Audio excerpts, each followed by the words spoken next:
Hello, everyone.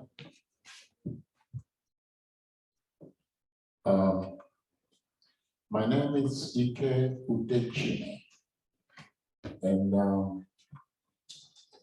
I am originally from Nigeria, the southeastern part of Nigeria, or what you may call Biafra. I'm sure the word and the name Biafra is not a new one to many of you. And I'm a man of many parts, but I can simply say that professionally, I'm a broadcaster. I work with the media most of the time, right from the Nigerian National Radio, that's the Radio Nigeria in the 1980s, and towards the end of the 80s, exactly 1988, I came to Finland and became a pioneer African broadcaster here in Finland, where I started working the same year in 1988 with Radio City. We're back in the old Lepako, Lola. And I introduced the African culture and African way of life generally, music and worldview, to the Finnish, what I might call the Helsinki area audience on the radio. In a program that I titled Sunsplash Africa. And apart from that, I've also been involved in so many things, actively involved in issues of social inclusion, working with different organizations, especially the Sports for All, sports and social inclusion organization, which I am the chairperson up to now, and also I serve in the board of Rasmus. And within Europe itself, I've also been in the board of Football Against Racism in Europe, and also in the board of the World Association of Community Radio Broadcasters, the European faction. But now we see let's go straight to the issue of today. If you look at the title of my presentation today, it says Politics of Collateral Damage. Well, when I chose this title, I had some things in mind, regarding using this ideology to look at how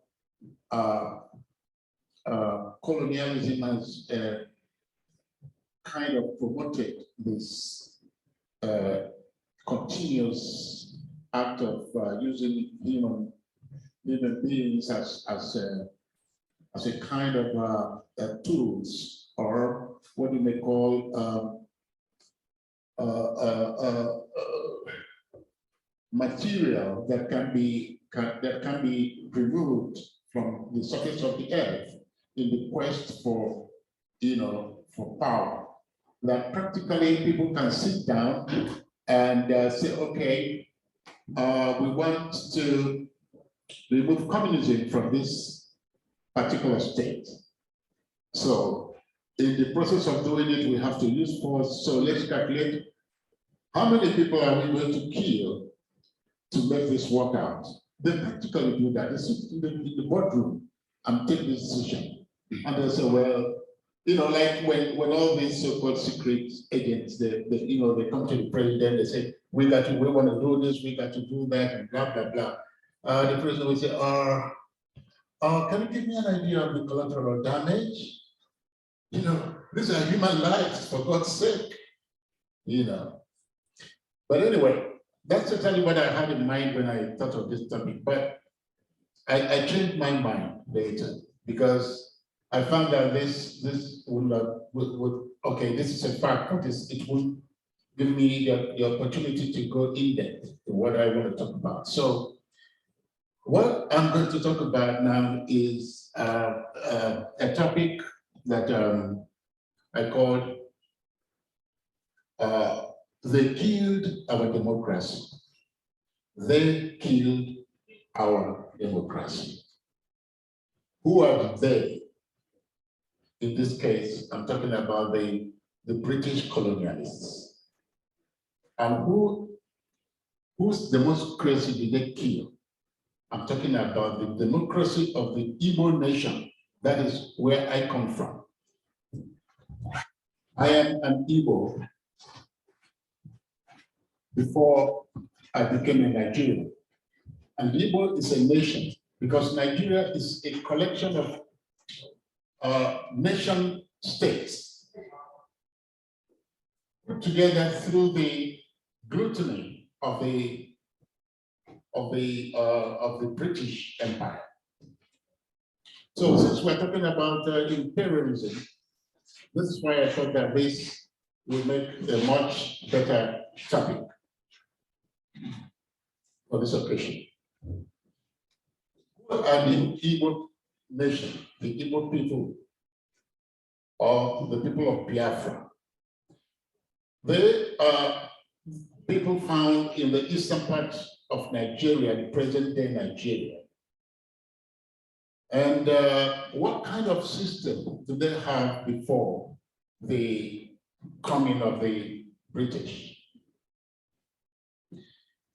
Their administrative system is decentralized. And it is also characterized by the principle of absence of a centralized government. The Igbo people, my people, never had in their life a central government. They are decentralized. Indeed, there's a book written by, I can't remember the name of the author now, but it is called Every Man a King to Himself, that explained a lot about the Igbo people. It is therefore a kind of society that is chiefless. There are no chiefs, you know, and it is just, you know, an egalitarian society, and there are no supreme kings, never. So during the colonial infraction, this created a lot of confusion for them, because among the rest of other ethnic nations within Nigeria, they have kings that the British can easily use to, you know, perpetuate the indirect rule. So when they get, for instance, the Igbo neighbors on the west, immediate west, is the Benin Kingdom, a very great kingdom in the past. And this kingdom is ruled by a king called the Oba. So if they could get the Oba, then they get the people. So they fought a war with them and defeated them, and then were able to rule the people through the king. The same thing happened to the people of the further west of Igbo land, the Yoruba ethnic nationality, who also have their kings. They were able to rule them through their kings. And I can go on and on. When you go to the north is a very clear and interesting also example. Because before the British came, the north had already, through the connection of the sub-Saharan trade system, had contacts from people from the Middle East. So from that point, they've been trading with them for many years. And many of them willingly got interested in the Islamic way of life and got converted. Indeed, all the way from Saudi Arabia up to Senegal. You know, the true records of Islamic writers, there are evidence of continuous trade on this zone, in that zone. So the northern part of Nigeria already had an advanced Islamic state with emirs, you know, ruling them. So it was, for the British, it was like gold. You know, they're like, oh my God, this is what we want.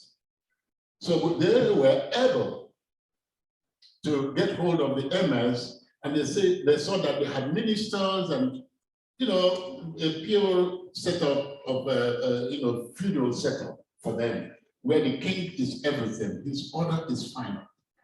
All the rest of the people come and bow to him, and whatever he says, they do. So it was so easy for them. So they became like the bride, you know, a sweet bride to the colonialists. And at that time, they had this man called Lord Lugard. Lord Lugard was the one who really perpetuated exactly what placed Nigeria in this present situation. Because, first of all, the South, which was their first place of arrival, they built schools using the missionaries. They built schools and people started going to school after they got subjugated. They started going to school. They said, okay, since we can't beat them, you know, let's join them. So the Southerners, including the Igbo nation and the Yoruba nation, they went into studying. They started going to school. Some of them went to Britain to study and so on and so forth. Meanwhile, up north there, the Emirates they were running, they made a rule telling the colonialists that the condition under which they can work with them is that they don't bring Christianity to them. And at that time, education was only through Christianity. They were the one running the schools. So there were no schools. But they insisted that if there were going to be schools, they will only be in the palace of the kings, because they wanted their own children to go to school. So where you found the only schools at that time were in the palaces. And today, up north there, they have the highest level of poverty, highest level of literacy, lowest level of literacy, because they are still running the same feudal system. And all the leaders within the North, all of them come from that same emirate, the children of the kings. They are the ones that went to school, and they are the ones running things, and they are the ones that are still today the darlings of the of 10 Downing Street, and they are the ones that they handed power over to rule Nigeria, to rule the southern people who went to school, who are the intellectuals, who want that things should work according to the way it is in the West. All these people are subdued, and many of them live overseas nowadays and doing very well. You go to the United States, you go to the UK, everywhere. You know, in any field you can think of, you find a lot of them doing well. Whereas their country is sinking every day, because of this system that was intentionally built to make the nation fail. So, coming back to the Igbo people, the Igbo person is not somebody you can keep in one place and tie his hands together, you know, in slavery. No. This is evidence even during the slave trade.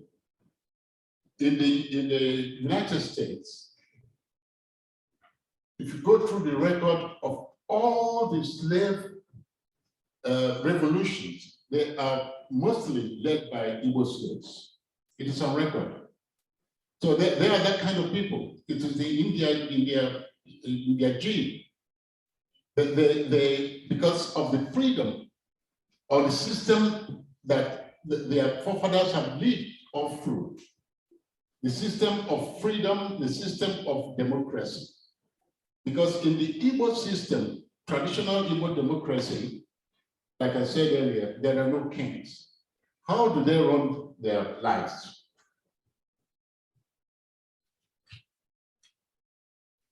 The Igbo political structure is like this. They have, you know, what they call the umunna. The umunna is the admit. To explain this more in details, it's like for instance, myself, I have uncles, all my uncles from the patrilineal line are members of my admit.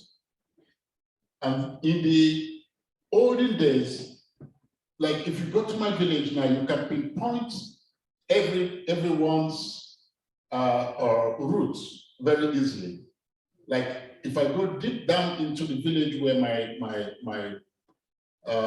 great-grandfather, paternal great-grandfather lived, we still have a home in that place, even though people are moving out, you know, to build their homes somewhere else, but that root stays there.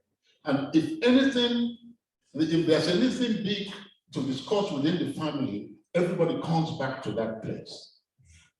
So this is the admit I'm talking about, or what we call the umunna. So that is one big part of the structure. Then we have the Council of Elders. This Council of Elders are made up of elders of different umunnas within the village and within the town, the bigger town. So that's another part of the structure. And then we also have the daughters of the umunna.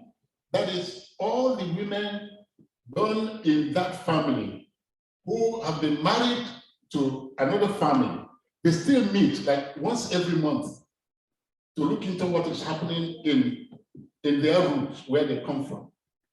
And they are a very powerful group. For instance, if a wife married by one of their brothers or uncles is misbehaving, you know, like, and there's a proof that every effort to call her to order has failed, and the umunna has sat down and had discussion, and this misbehavior continues. Nobody is going to take any action against her unless this group of women who are originally from that compound, married outside, comes one day and say, this is enough, now you got to go. She has no alternative than to obey them, and they will practically lead her back to her father's home. This is just one example. So we have so many of these kind of powers that are given to different sets of groups, be they male or female, that notwithstanding. And again, on the woman's side, a woman also has a right to marry a wife. That sounds a bit strange. But let me explain to you. This is done due to make sure there is continuity. Assuming a man is not able to have a child and he passes away. for the reason the wife has the right either to leave and go somewhere else or stay within the family. If it's a family she's so loved and she wants to stay with them, she has the right to stay. And she has the right to negotiate and marry through the ritual, the normal or traditional rituals, and bring in another woman because she can't have a child. And any woman any child that woman bears within that family will become the continuity of the lineage of her husband within the family. And every right that belongs to anybody in that family will go to those children. So this is just another aspect. So while I'm explaining this is just to show how democratic the system was before the coming of the colonialists into the settlement. Today, all these things are gone. They are no more there. It's been taken over by the so-called democracy that was brought in by the British, which doesn't suit exactly the way of life of the people. So when you think of it, of course, everybody knows the history of how the democratic system started. It's something that grew gradually into what it became, like in the Western world. Think of it, if this system being run by the Igbo nation was allowed to develop on its own and improve on its own, it would have been a very beautiful thing. And then the people would have lived without any rancor. And Nigeria wouldn't have been what it is today with all the struggles and all the killings going on, because it's a collection of people of different national identity. And like people rarely say, Nigeria is indeed from the word Nigeria, the name Nigeria, it simply means Niger area. And it was given to the area by the wife, not wife, but the girlfriend of Lord Lugard, the same man I mentioned before. Clara Shaw was her name, which is the one that chose that name, and that stays with the country. So it's just a geographical area that is housing people of different nationalities. And that is why there will never be peace in that place. And that is why the agitation for the nation of Biafra, which gave rise to the death of millions in the past. Indeed, I was 15 years old when that war took place. And I was a child soldier in that war and experienced things that, a young person shouldn't at that age. And I have written a book on this, which I think I have a copy of it here. And anybody who wishes to might also get it online. It's called The War Child of Biafra. So these are all the outcomes of imperialism, and it's still going on. Don't mind that I said when I was making a comment the other time that I'm pessimistic about all these things, but that doesn't mean that there can't be a solution to these things. But